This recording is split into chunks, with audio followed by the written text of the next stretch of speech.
ताणं नमो सिद्धाणं नमो वायरीयाणं नमो वत्सायाणं नमो वैसायसां। निरंतर श्री परमेश्वरी भगवान की आदि आदिनाथ भगवान की वर्तमान शासन महावीर भगवान की अचल वर्ष इच्छा विश्व सागर बालीलाल सूरी महाराज की अचल विश्व सागर जी महाराज की अहिंसा में विश्व धर्म की महाराज की जय। चले एक साथ पढ़ेंगे हम सभी। एकी भावं गते विमया या स्वयं कर्म बंधो घोरं दुःखं भवभयो दुर्निवारणं करोति तस्यास्य तैर्यमे भक्ति दुर्मुक्तये चेत् एकं सत्यो भवति न त्रया को वस्तापे हेतु ज्योति रूपं दुर्देवः कांतविद्वंसे हेतु कामे बाहुर्जेवरचिनं तत्त्ववेद्यामि युक्ता चेतो मासे भवसि च स्मारगुद्भासमान तस्मिन्नाः कस्मिन्नुतो वस्तुतो वस्तुनिष्ठे आनन्दाशूर्यस्नपितभगनं गलगलं चापि जल्पन् यस्यानेततैर्जन्मनाः स्तोत्रमन्त्रे भवन्तं तस्यामस्तादपि च शुचिनं देवनीकमध्यान् निष्कास्यन्ते विविधविषमं व्यायामान्त्रेया प्राणे त्रिदिर्भवना देशना भव्य पुण्या पृथ्वी चक्रं कनकमयता देवनिकेतनेदं ज्ञानदानं ममरुचिकरं शान्तिगेहं प्रविष्ट तत्किंचित्रं जिनवपुरितं यस्वर्णीकरोसि। कल यहाँ पर चौथे श्लोक का अर्थ कर रहे थे। प्रागे मेया त्रिदेव भवना। त्रिदेव होता है स्वर्ग। स्वर्ग का त्रिदेव मतलब होता है देव, देवों का भवन। क्या कहलाता है? त्रिदेव मतलब देव, देवों का भवन है स्वर्ग लोक। हे भगवान, आप जब स्वर्ग लोक में थे और इस पृथ्वी पर आए नहीं थे, भगवान जब स्वर्ग लोक में थे और गर्भ धारण करने से पहले जब इस स्वर्ग लोक में थे और इस पृथ्वी पर आए थे, प्रागे में ही उसके 6 माह पहले से भगवान आए नहीं और उसके 6 महीना पहले से क्या हो गया? ईसता भव्य पुण्य, भव्यों के पुण्य से जो आप आने वाले थे स्वर्ग से, उसके 6 महीने पहले ही पृथ्वी चक्रम, संपूर्ण पृथ्वी चक्र कनकमयताम देव, हे देव स्वर्णमय कर दिया गया। भगवान का किसे जब भगवान जन्म लेने वाले होते हैं उसके 6 माह पहले ही देव की आज्ञा से, सौधर्म की आज्ञा से कुबेर नगरी की रचना कर देता है, स्वर्णमय नगरी बनाता है, नगर के चारों ओर के कोट को स्वर्णमय बना देता है, प्रत्येक दीवार सोने की होती है, पूरा महल स्वर्णमय कर देता है। और भगवान के जिस महल में भगवान का जन्म होता है उस महल के आंगन में 14 करोड़ रत्नों की बरसात होता है। कब? एक दिन नहीं, 2 दिन नहीं, 3 दिन नहीं, 6 माह पहले से और 9 माह गर्भ तक, ऐसे 15 महीने तक। कितने महीने तक? 15 महीने तक 4 दिन में 4 बार, दिन में 4 बार, टोटल 14 करोड़ रत्नों की वर्षा होती है। इसलिए जब भगवान जिस जहां पर जन्म लेते हैं वहां दरिद्री हुई नहीं होता। इतना हीरा मोती जवाहरात रहता है कि कोष में रखने जगह नहीं है, कोष तो पूरा भरा है। क्या करते हैं, ले जाओ, जिसको जितना चाहिए ले जाओ, पूरा भर के ले जाओ, जो लेना है जैसे ले जाना है, पूरा नगर वहां पर उस रत्नों को लेने की रखा रहता है, तब भी रत्न खत्म नहीं होते, इतने रत्न बरसते। अब सोचो जहां पर 14 करोड़ एक दिन में रत्न बरस रहे हैं, तो एक महीने में 30 दिन होते हैं, तो 15 महीने कितने हो गए, 450 दिन हो गए। 450 दिन गुणे 14 करोड़, कितने रत्न हो गए, कितने करोड़ रत्न हो गए, बताओ, हिसाब लगाओ। 6300 क्या 6300 का अरब अरब मीन संख्या क्या, 6300 बस।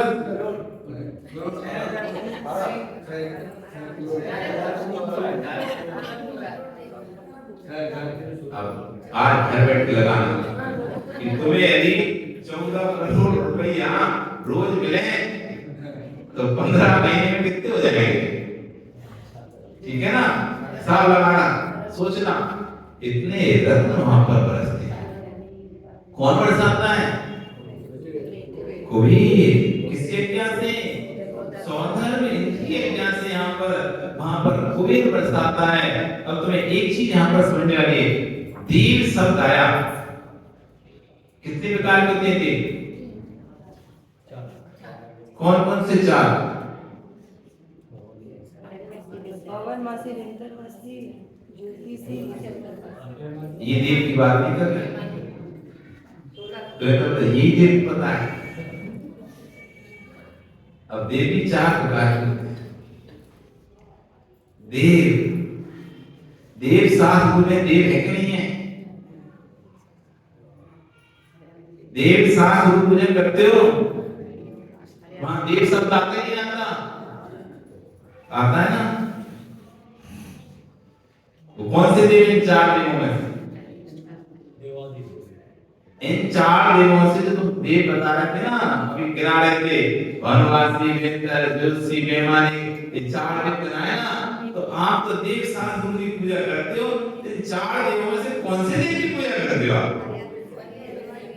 वे किसमें आते हैं 4 में से, फिर अभी तो आप बोले थे देव 4, अभी तो आप बोले ना देव 4 प्रकार का, पूछा थे पता है कितने प्रकार के होते हैं, हाँ पता है 4 प्रकार के होते हैं, भगवानी, वेंदर, ज्योतिषी, बेमानी। तो आप कौन की पूजा करते हो, ऊपर देव की पूजा करते ना, कौन सी, देव शास्त्र की, देव शास्त्र की पूजा करते ना, तो देवादिदेव शास्त्र की पूजा करते, कैसे बोलते हो, हाँ बोलने में आता है, पर देवादिदेव भी देव हैं, पंच परमेष्ठी देव में देव है। नव देवता जानते हो, नव देवता है, नव देव है, नव देव। अब समझो, देव, देव संज्ञा के अनेक अर्थ हैं। देव एक जो संवत्सर में विराजमान है वह धन परमेष्ठी, एक बोधि देव। दूसरे देव जो चतुर्निकाय के देव हैं वो देव। तीसरा कुदेव जो मिथ्या दृष्टि देव हैं, कुदेव की श्रेणी में। चौथे होते हैं अदेव, चौथे होते हैं अदेव, जिनका कोई आकार नहीं है, तुम उन्हें देव में मान रहे हो। बरगद को, पीपल को, घनौची को, गाय को, भैंस को, समझ रहे, सांप को। उन लोगों से पूछो, अज्ञानी लोगों से, जिन्हें गाय में देव दिख रहे हैं, कितने 36 करोड़ देव दिख रहे हैं। कब दिख रहा है, एक निश्चित समय पर दिख रहा है। और जैसे वो गाय को रोटी खिलाते हैं, 15 दिन रोटी खिलाते हैं, और रोटी खाने के बाद गाय नहीं भागती तो डंडा उठा के झाड़ू उठा के उसको मारने लगते।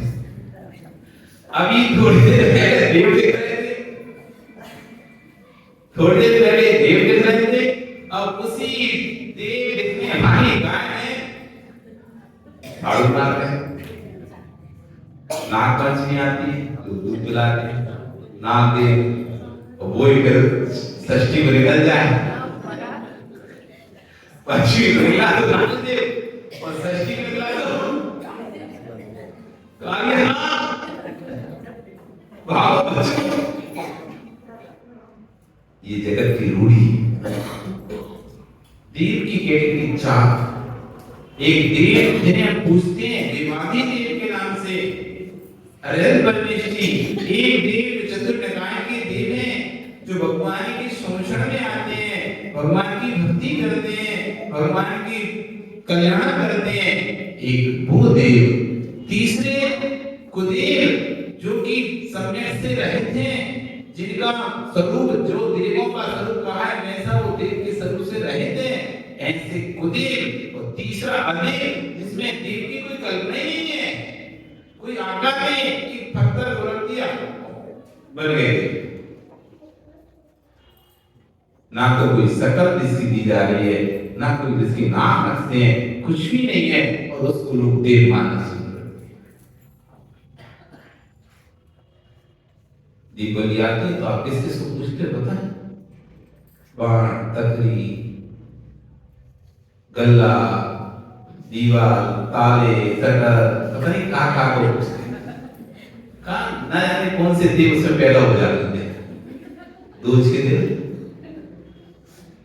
दिन है ना, गाड़ी, 4 व्हीलर, 2 व्हीलर, सब में देव जाते, सब में अगरबत्ती लग जाती है। जैसे अगरबत्ती लगी तो आपको भी एक्सीडेंट नहीं कराएगा वो गाड़ी। क्या ये कौन से देव है? दोष के देव कौन से देव आते हैं सामने? क्यों मामी जी बताओ, तो कौन से देव जाते उसके अंदर? गाड़ी के अंदर, मोटरसाइकिल के अंदर, बाण के अंदर, शटर के अंदर, ताले के अंदर, गल्ला के अंदर। गल्ला पेटी थी ना, ये लोग मूर्ताएं चल रही है। देव नहीं है कोई, ना वो देव में है, ना देवादि देव में है, ना देव में है, फिर भी उसको देव मान रहा है ये व्यक्ति। अजय, हम सिर्फ एक ही देव के उपासक हैं, जो देवादि देव है, उसी का ही जो सम्यक दृष्टि जीव होता है, वो मात्र सिर्फ देवादि देव का ही उपासक होता है, अन्य किसी देव का उपासक नहीं होता है। अरे जो स्वयं उनके उपासक है तो उनकी उपासना में लगे, जो स्वयं उपासक है दूसरे, जो स्वयं उपासक हैं तो उनकी उपासना कर लो। जिसको राजा से ही सीधा संपर्क हो, वो व्यक्ति कभी नौकरों से संपर्क नहीं रखता है, सेवकों से संपर्क नहीं रखता है। जिसका राजा से सीधा संबंध हो, वो सेवकों से संबंध रखता है। सेवकों से संबंध वो रखे जो राजा से सीधा ना मिलता। सेवकों से संबंध कौन रखे? जो अन्य भाई राजा से नहीं मिलता हो, जिसकी डायरेक्ट सीएम से पहचान है, तो छोटे मोटे लोगों को पकड़ेगा क्या? सांसद जाएगा तो सीधा जाएगा ऑफिस में, चपरासी फपरासी को नहीं देगा पैसे, वो सीधा ऑफिस में जाएगा अंदर। मेरी सीधी पहचान है। जब आपकी भगवान से सीधी पहचान है, जब आपकी भगवान के साथ सीधी मीटिंग होती है, डायरेक्ट आप अपनी डायरेक्ट भक्ति कर सकते हो, तो फिर बीच में किसी की जरूरत नहीं है। फिर बीच में किसी की जरूरत नहीं है। मिलता है तो आप जय जय कर लो, मिलता है तो जय जय कर लेते हो, लेकिन आप अपना जो काम है वो तो सीधा ऑफिस में जाकर डायरेक्ट मिनिस्टर से बात करते हैं। 4 देवों में से एक ही देव है जो कि कल्याण का हेतु है, बाकी तीन देव कर्मबद्ध का हेतु। सिर्फ जो देवादी देव हैं वही आपके कर्म क्षय के हेतु हैं। इसलिए अब इस दिमाग से निकाल देना, आप किसी को भी पूछोगे तो आपके काम बन जाए, कर्म का क्षय होगा, नहीं, उल्टा कर्म का बंध बनेगा। तो मिथ्या कर्म का बंध बनेगा। ठीक है, यदि तुम किसी भी देव को भगवान जैसा पूजा कर रहे हो, भगवान जैसा उसकी अपने भगवान से भी ज्यादा उसके अंदर उसके प्रति श्रद्धा है आपके अंदर, तो कर बंद। साधर्मी के प्रति साधर्मी जैसा व्यवहार करना चाहिए। देव हमारे साधर्मी है, भगवान के जो देव है यक्ष यक्षी है, कोई भी हमारे साधर्मी है। जैसे हम भगवान की सेवा में लगे ना, ऐसे वो भी भगवान की सेवा में लगे, वो भी भगवान की आराधना उपासना में लगे हैं। जैसे आप उपासना में लगे हो, वैसे वो आपके साधर्मी है। उनका अपमान नहीं करना, उनका अपमान नहीं करना, वो साधर्मी है, लेकिन उनको भगवान मत बना देना। उनका अपमान नहीं करना क्योंकि साधर्मी है, लेकिन उनको भगवान मत बना देना, वो भगवान नहीं है। आज व्यक्ति अपनी इच्छा की पूर्ति के लिए लालच में, चाह में, इच्छा किसी को भी भगवान बनाने तैयार है। बस उसका काम हो जाना चाहिए, उसका काम होना चाहिए, काम होना चाहिए, किसी को भी भगवान बना देगा।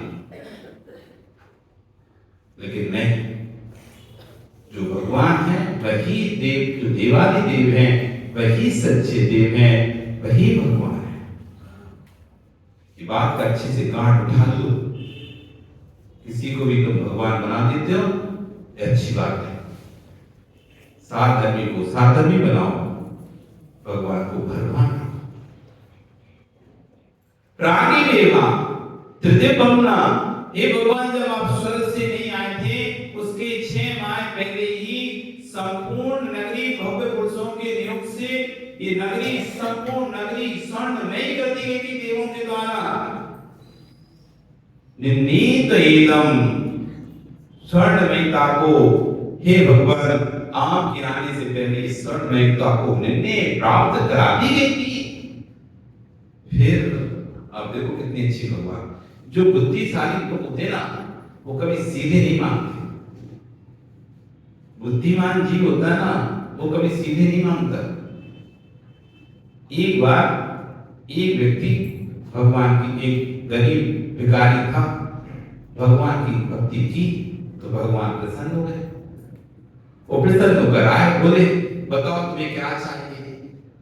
और वो तो ठीक है, आप उसने सोचा भगवान आए तो जितनी चीजें मांगने हैं आज मांग लें, है ना, सब मांग लेंगे, गाड़ी घोड़ा सब। गरीब था, कुछ था नहीं, फटे हाथ था, ना घर था ना कुछ था।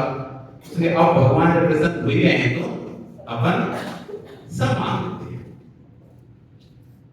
तो ठीक है, उन्होंने कहा अच्छा आप क्या दोगे, जो तुम चाहोगे वो मिलेगा। अच्छा हाँ, पर एक शर्त है, एक ही चीज मिलेगी बस। कितनी मिलेगी? एक ही, एक आप वाक्य में जो चीज लेना हो, एक वाक्य में आप बोल दो, वही चीज मिलेगी। एक ही चीज मिलेगी। आपको क्या चाहिए, बस एक ही चीज मिलेगी। तो आप क्या लेते? एक चीज लेना होता तो घर लेते, कपड़ा लेते, पैसा लेते, मकान लेते, स्त्री लेते, पुत्र लेते, धन लेते, क्या लेते आप? एक ही वस्तु मिलेगी बस। उसने कहा बड़ी कंडीशन लगा दी, गड़बड़ है ये तो कंडीशन। अब एक तो इतनी मुश्किल से आप प्रसन्न हुए, और प्रसन्न हुए तो उसने भी कंडीशन दे दी, क्या मिलेगी? एक ही चीज मिलेगी। तो वो भी गुस्से आ गया, ठीक है भगवान हम कल मांगेंगे। तो आप दे रही हो तो थोड़ा सा समय और दो सोचने का। अब इतनी अब कोई कंडीशन नहीं तो हम भी मांग लेते, गाड़ी चाहिए, 4 गाड़ी चाहिए, 2 मकान चाहिए, 2 दुकान चाहिए, अच्छा 1000 करोड़ 10-50 करोड़ धन चाहिए।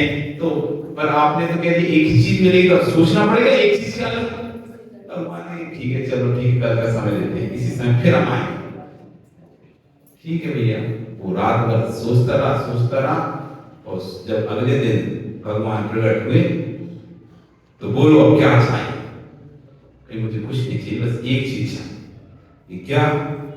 मैं अपने घर के आंगन में अपने पोते को सोने के कटोरे में खीर खाते देखना चाहूं। एक ही चीज बस, अपने पोते को अपने घर के आंगन में अपने पोते को सोने के कटोरे में खीर खाते देखना विशेषता का काम थी। बस कुछ नहीं चाहिए मुझे आपसे। हाँ कुछ मत दो, बस मुझे तो अपने घर के आंगन में अपने पोते को सोने के कटोरे में खीर खाते देखना बस। अब बताओ उसने क्या मांगा? क्या मांग लिया? अपने घर के आंगन में। अब आंगन तो जब होगा जब घर होगा। अब पोते को अब पोता तब उसकी शादी हो जाए, जब स्वयं की शादी होगी तो बेटा होगा, अब बेटा होगा फिर उसकी भी शादी हो जाएगी, तब जाके पोता होगा। मतलब स्वयं की शादी कर ली, बेटा भी हो गया, बेटी की भी शादी कर ली और उसका भी बेटा हो गया। अब सोने का कटोरा चाहिए तो बिना भिखारी को तो सोने का कटोरा लेंगे, तो कोई बड़ा ही पैसा होना चाहिए तब तो सोने का कटोरा आएगा। और खाने के लिए सारी धान होना चाहिए, दूध मलाई, तब तो जब खीर बनेगी। तो क्या मानो? इसमें हिस्सा ऐसी बाजीराव सुनी बहुत होशियार थे। क्या बोल रहे हैं कि आम जब पृथ्वी पर नहीं आए उससे पहले सारी पृथ्वी स्वर्ण में हो गई थी। इसमें कोई शक नहीं है, आप इसको नकार नहीं सकते। आपके आने से पहले ही पृथ्वी स्वर्ण में कर दी गई थी कुबेर के द्वारा, आप इसको नकार नहीं सकते। फिर ध्यान द्वारम, ध्यान के द्वार से, ध्यान के द्वार के माध्यम से मम रुचिकरम, जो मुझको रुचिकर है ऐसे हृदय में स्वांत गेह प्रविष्टम, अपने हृदय में, अपने हृदय रूपी घर में, ये घर में आपको मैंने बिठा दिया है। कहाँ बिठा दिया? भगवान को कहाँ विराजमान कर दिया? मैंने आपको अपने हृदय में विराजमान कर लिया। सुबोध जी कितनी अच्छी बात है, कितने भाव होंगे बुद्धि क्या। हे भगवान, मैंने ध्यान के माध्यम से, कोई आप तो आएंगे तो नहीं, वीर बन के महावीर के रोल करके नीचे तो नहीं आएंगे, इसलिए मैं नहीं कर रहा। आप आए मेरे हृदय में, नहीं ध्यान, मैंने आपका ध्यान करके आपको अपने हृदय रूपी कमल पर विराजमान कर लिया है। कहाँ कर लिया? हृदय कमल पर विराजमान कर लिया है, श्री हृदय कमल पर विराजमान कर लिया। तत् किम चित्रम, अब इसमें कौन सा आश्चर्य? हे भगवान, अब इसमें कोई भी आश्चर्य नहीं है। जो मेरी गलित कुश से युक्त देह है, यस स्वर्णी करोसी, वो स्वर्णमयी हो जाए। अरे जब आप आए नहीं थे तब धरती स्वर्णमयी हो गई थी। जब आप आए नहीं थे धरती पे तब उससे पहले आपका विषय ऐसा था कि आपके आने से पहले धरती स्वर्णमयी हो सकती है, तो फिर तो मैंने आपको अपने अंदर विराजमान कर लिया। मैं नहीं कह रहा मेरा कुष्ठ दूर करो। हम कब कह रहे हैं भगवान से कि आप हमारा कुष्ठ रोग दूर करो, हमारी पीड़ा दूर करो, ये शरीर गल रहा है इसको ठीक करो? नहीं, हम तो ये कह रहे हैं कि आपका विषय ऐसा है कि आप जब स्वर्ग से आती नहीं हो उससे पहले पृथ्वी स्वर्ग में हो जाती है, फिर तो आप मेरे हृदय में विराजमान हो चुके हो। मैंने ध्यान के माध्यम से आपको अपने हृदय रूपी घर में प्रवेश दिला चुका हूँ, बैठा चुका हूँ। अब मेरी ये देह स्वर्ण में हो जाए, इससे कोई आश्चर्य नहीं करना।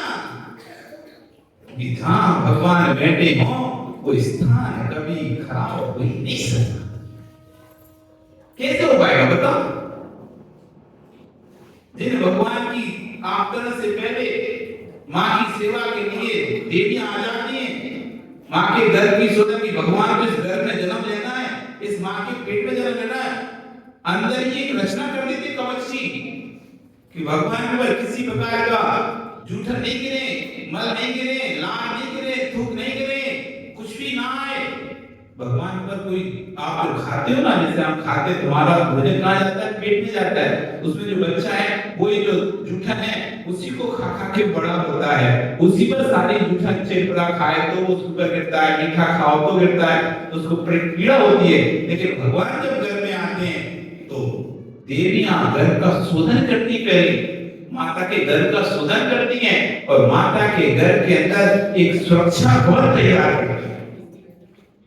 उस सुरक्षा कवच के अंदर तीर्थंकर आते हैं। उनको किसी प्रकार की पीड़ा नहीं होती, दुख नहीं होता, तकलीफ नहीं होती, कष्ट नहीं होती, उनको भी नहीं होती और माँ को भी किंचित पीड़ा नहीं होती। सोचो ऐसा जीव आ रहा है 3 लोक के प्राणियों को शांति देगा, फिर अपनी माँ को कैसे कष्ट दे सकेगा? इतना तीव्र पुण्यात्मा कि माँ को पता नहीं चलता कि बालक उसे परेशान कर रहा है। एकदम सुरक्षा कवच, इतने हजारों देवी देवता नौकर की भांति, किंकर की भांति लगे थे सेवा करने, भगवान की छोड़ो उनके माता पिता की।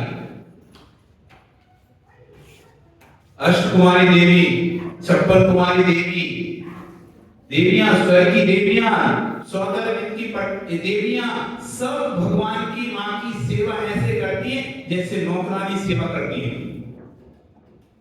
कोई हाथ दबा, कोई पैर दबाता है, कोई उनका पल्लू उठाता है, कोई उनका लहंगा उठाता है, कोई उनके सिर के सिरहाने हाथ रखता है, कोई सिर दबाता है, कोई उनको लेके जाता है, कोई पानी लाता है, कोई खाना लाता है, सब बिल्कुल हाथों हाथों। कोई भी यहाँ पर कोई सामान नहीं, सामान लोगों ड्यूटी लगी, जैसे कोई यहाँ पर प्रधानमंत्री आए तो इस नॉर्मल पुलिस वाला सबको हटा देंगे, स्पेशल कमांडो फोर्स आएगी यहाँ पे, किसी की चलेगी वहां पे, फिर नॉर्मल लोग सब हट जाते हैं, स्पेशल एनएसजी सब कमांडो फोर्स लग जाए, पूरा मोर्चा संभाल लेगी।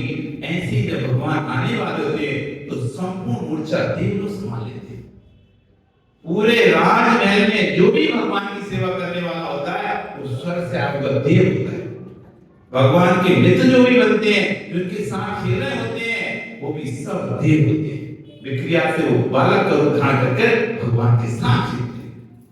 सामान्य व्यक्ति तो भगवान पास रह नहीं सकता, तुमको लगता है सामान्य सब देव हैं। हजारों देव उनकी रक्षा में लगे हैं, उनकी सेवा में लगे हैं, उनके एक इशारे में लगे हैं। उनका खाना, उनका भोजन, उनका हर चीज, वस्त्र सब स्वर्ग से आता है।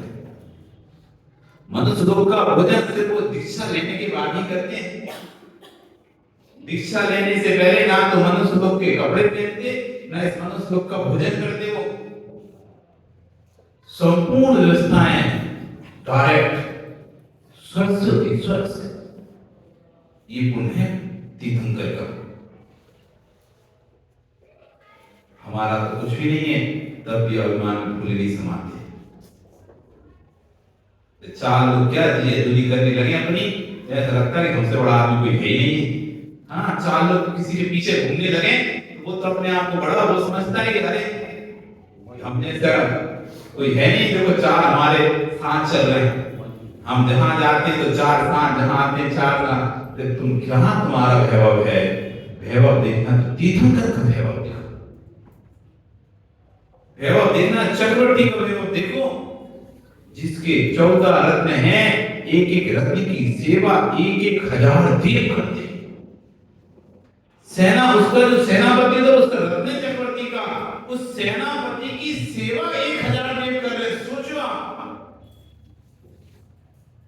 चक्रवर्ती का पंडित पुरोहित उसकी रक्षा 1,000 देव कर रहे हैं। चक्रवर्ती का की पत्नी पटरानी, मुख्य पटरानी, उसकी रक्षा 1,000 देव है। 7 चेतन रत्न है, 7 अचेतन रत्न होते हैं। चक्र रत्न, मणि रत्न, शंख रत्न, गदा रत्न, हर रत्न, ये सब चक्रवर्ती के रत्न होते हैं। पंडित, पुरोहित, सेनापति, पटरानी, मंत्री, ये सब चक्रवर्ती रत्न। इनकी रक्षा करने वाले 1,000 होते हैं। फिर चक्रवर्ती की रक्षा कितने करने वाले कितने होंगे? जो उनके सामान की रक्षा करने वाले हजार देव जिनकी रक्षा कर रहे हैं, फिर उसकी रक्षा उसका उनका सोचो आप, तुम्हारे पास तो कुछ भी नहीं है, लेकिन अभिमान उससे ज्यादा है। सामान कुछ नहीं है, अभिमान उससे कई गुना है। इसलिए आचार्य कहते हैं जब भी घमंड आए, अभिमान आए अपनी संपत्ति पर, तो अपने से ऊपर वाले को देखो।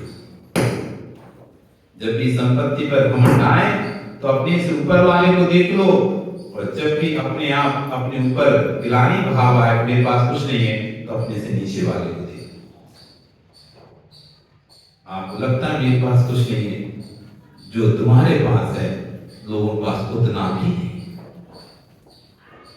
अरे वो तो कितनी अच्छी गाड़ी में घूमता है, ये देखो कि इनके पास तो चलने की पैर ही नहीं है। तुम्हारे पास तो कब सुन चलने के पैर तो हैं, तुम्हारे पास चलने के पैर तो हैं, लेकिन ऐसे ऐसे जीव हैं जिनके पास चलने की पैर नहीं है, ऐसे सड़क सड़क कर चलते। कभी देखो तुम जाकर कैसे सड़क कर जीव चलता है। तुम्हारे पास तो खाने के लिए हाथ है, ऐसे हैं कि हाथ ही नहीं। ऐसे ऐसे जीव भी तुम्हें देखने मिल जाएंगे मनोज, जिनके ना हाथ है ना पैर है, तब भी जी रहे हैं, तब भी जी रहे हैं। तुम्हारे पास तो सब कुछ है, तब भी तुम रो रहे हो। सब कुछ है हमारे पास, क्या नहीं है हमारे पास बताओ तो? क्या नहीं है तुम्हारे पास? कोई बुद्धे के पास ये नहीं है, क्या नहीं है तुम्हारे पास? विवेक है, बुद्धि है, शरीर है, ज्ञान है, सब तो है तुम्हारे पास। लोगों के पास तो वो भी नहीं होता। अच्छा कुल है, अच्छी जाति है, अच्छे संस्कार है, सब तो है तुम्हारे पास, तब भी तुम डरते रहते हो हमारे पास कुछ भी नहीं। जो है उसका उसको उसको उसमें आनंद उठाना सीखो। जो है उसमें आनंद उठाना सीखो। हम जो है उसमें आनंद नहीं उठा पाते, जो नहीं है उसके दुख में दुखी रहते। कब तक मैं ऐसे संघर्ष करता रहूंगा, कब तक मैं ऐसे संघर्ष करता रहूंगा? अरे जीवन ही है, यही बहुत है। इसमें मत दुखी हो कि हम कब तक ऐसे संघर्ष है, कब तक ऐसे करते रहे, कब हमारी जिंदगी बदलेगी। अरे जो है उसी में आनंद लो, उसी में आनंद लो विजय, जो है उसमें आनंद लो। हमारे पास तो नहीं है जैसे बड़े बड़े पेट्रोल पंप, उसमें दुखी मत हो। पन्नालाल जैसी बड़ी बड़ी फैक्ट्री नहीं है, बड़े बड़े बिल्डिंग नहीं है, बड़े बड़े लाइट नहीं है। अरे जो है उसमें खुश। तुम्हारे पास जो है लोगों के पास उतना भी नहीं। जिस दिन ये चीज तुम्हारे दिमाग में बैठ जाएगी ना अंदर, कभी हीन भावना में नहीं जाओ। हीन भावना वही व्यक्ति जाता है जो अपने सुपर वाले को देख देख कर अंदर ही अंदर उड़कता रहता है, मेरे पास नहीं है, मेरे पास नहीं है। अरे जो मेरे पास है कई लोगों के पास उतना भी नहीं है, उससे तो मैं कितना अच्छा हूं। मैं जो है उसमें आनंद मनाऊं, जो नहीं है उसे क्यों देखूं। ऐसी भावनाएं जिस दिन आ जाएंगी, आप कभी भी टेंशन में नहीं हो, तनाव में नहीं रहोगे। तनाव में वही रहता है जो हीन भावना में जीता है। तनाव से मुक्त होना है तो जो है उसमें आनंद बनाना सीखो। आपके पास जो है माताओं उसमें आनंद बना, ये मत देखो उसकी बहू बहुत अच्छी है, अरे तुम्हारे को जो होगी वही सबसे अच्छी। हाँ तो सुखी रहोगे। तो ये देखोगे उसकी बहू अच्छी है, उसकी बहू अच्छी है, तो तुम हमेशा सुखी रहोगे। जो तुम्हें बहू मिल गई है अब उसी में ही तुम अच्छा बना ढूंढो, तो तुम जीवन भर सुखी रह सकते। उसमें नहीं ढूंढ पाए तो अच्छी बात है, तो कहीं भी सुखी नहीं रहे, चाहे यहां रहो चाहे कहीं। आपका करते रहो। फिर से बड़ी 5वां श्लोक कल हम यहाँ पर पढ़ेंगे। बहुत ही सुंदर है और बहुत ही अच्छा श्लोक 5वां श्लोक यहाँ पर हम पढ़ेंगे। मन बनाकर आना। आप लोग तो आपका सर्कस मोबाइल है कि नहीं, उपयोग करते नहीं करते? इस पाप की विद्या का उपयोग कर लो थोड़ा सा पुण्य में। अपने मित्रों को, दोस्तों को, सबको लगा के बोल दो कि आ जाओ भैया, क्या पता कौन सी बात तुमको अच्छी लग जाए और तुम्हारा कल्याण। आज बोल देना माता हूं, कम से कम 5 लोगों को बोलना। कितने लोगों को? अपनी पाप की विद्या से 5 लोगों को बोलना, कम से कम थोड़े पुण्य लग जाएंगे। आ जाओ, धर्म की गंगा बह रही है, मत छोड़ो, मत चूको चौहान, मत चूको चौहान। 4 हाथ 24 गज, अंगुल अर्थ प्रमाण, ता ऊपर सम्राट है, मत चूको चौहान। यदि अब चूक गए तो फिर कभी तुम उसको नहीं मार पाओगे। और सुनाएंगे इस पर भी कहानी, कविता। इसलिए मत चूको चौहान, अभी मौका आया है, इसलिए इसका फायदा ले लो। बोलिए भगवान महावीर स्वामी की जय।